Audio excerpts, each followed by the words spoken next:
అక్క అన్నం బాగా మెత్తగైంది. కానీ తీరా ఏం కాదు, దప్పడం చేసుకుందాం, అందులో మంచిగానే ఉంటుంది. మెత్తగా అయితే ఏమవుతుంది, అన్నమేనా భయపడుతున్నావా?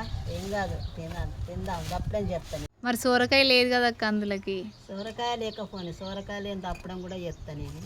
వేయకుండా కానీ చేస్తా, మంచిగా ఉంటుంది. సరే మరి అన్నీ తీసుకురావాలి. ఏమేమి తీసుకురావాలి? ఈడ కలజామ చెట్టు ఉంది, ఈడ చెట్టు ఉంది. ఒక ఎల్లిపాయలు, ఉల్లిగడ్డ, చింతపండు, రెండు లవంగాలు, 4 కాలక్కాయ, 3 మిరియాలు పట్టుకొని రాయడ నూరి చేసుకుందాం మన పాతింటి కాడ మామిడి చెట్టు కింద చేస్తా నేను.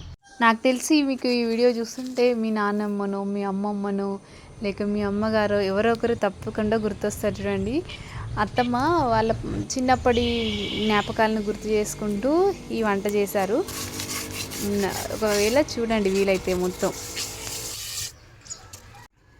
అక్క, దప్పడం చేసుకోవడానికి ఏమేమి కావాలి ఫస్ట్ చెప్పు. చిన్న సారెడన్ని బియ్యం నానగట్టుకోవాలి. ఇందులో ఏమి వేయాలి, 4 ఆలకులు వేయాలి, 4 లవంగాలు వేయాలి, 2 మిరియాలు వేసుకోవాలి, నూరాలి. నూరి పక్కకు పెట్టాలి. పెట్టి మళ్ళీ కొత్తిమీర, ఉల్లాకులు, పచ్చిమిర్చి, ఈ ఎల్లిపాయలు ఒలిసి బియ్యం నానగట్టిన బియ్యం వేసి నూరాలి. రోడ్లు నూరు గిన్నెలు ఎత్తుకోవాలి. ఎత్తుకొని చింతపండు 2 నానేసుకోవాలి, 2 నిమ్మలు నానేసుకొని పులుసు వేసుకోవాలి. నానగట్టిన ఇక నూరుతాను ఇప్పుడు. ఈ నూరి ఇందులో ఏమేస్తా ఇవి ఆలకులు ఎత్తాను, ఉప్పు అన్న వేసిన,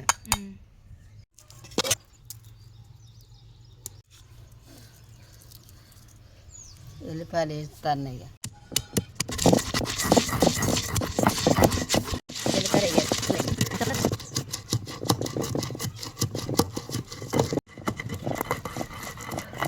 మా మామయ్య సపోటాలు తీసుకొని వస్తుంటాడండి, చెట్టు మీద పండిన సపోటాలు అవి. ఇట్లా కోసుకోవాలి, ఉల్లిగడ్డలు కొయ్యద్దు, ఇట్లా కోసి ఇట్లా ఇప్పాలి. ఇట్లా దేని దానికే ఉప్పు వేసుకోవాలి. బిళ్ళలు గులాబీ రేకు. దప్పడం మరి అన్నంలోకే తినటోళ్ళ ఎట్లా? గడకల కూడా తింటాం, గడక పోసేదాన్ని నేను కూడా. గడక విసిరి గడక రుద్దు, మా 4 సోళ్ళ గడక పోతు దప్పడం చేస్తూ సరిపోకపోవు.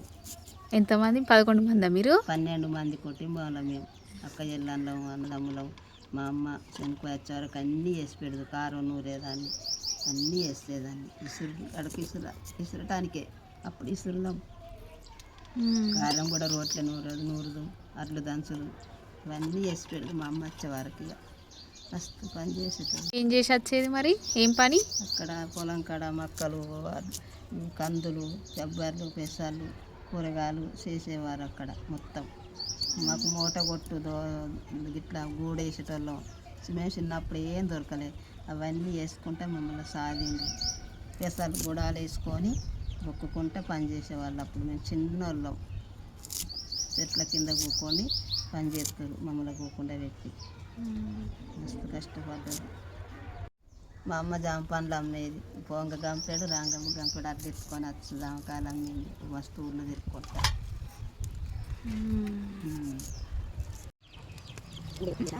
నూనె పోసిన, ఆయిల్ వేసిన,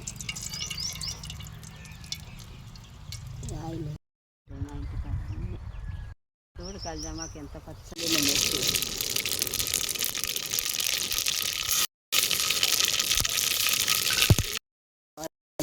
అన్ని పచ్చి వేసుకో, ఇంత పులుసు వేసి ఇళ్ళనే వేసినాక కొంచెం కారం వేయాలి.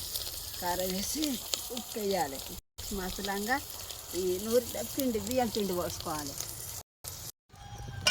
నీళ్ళు పోతున్నాయి. ఇక చింతపులుసు పోసినా అయిపోయింది, నీళ్ళు పట్టాలి.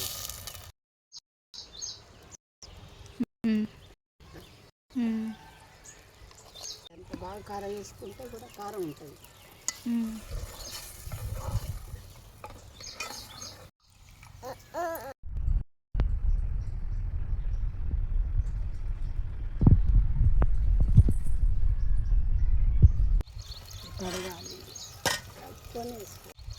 కడగాలి, కలుపుకొని వేసుకోవాలి.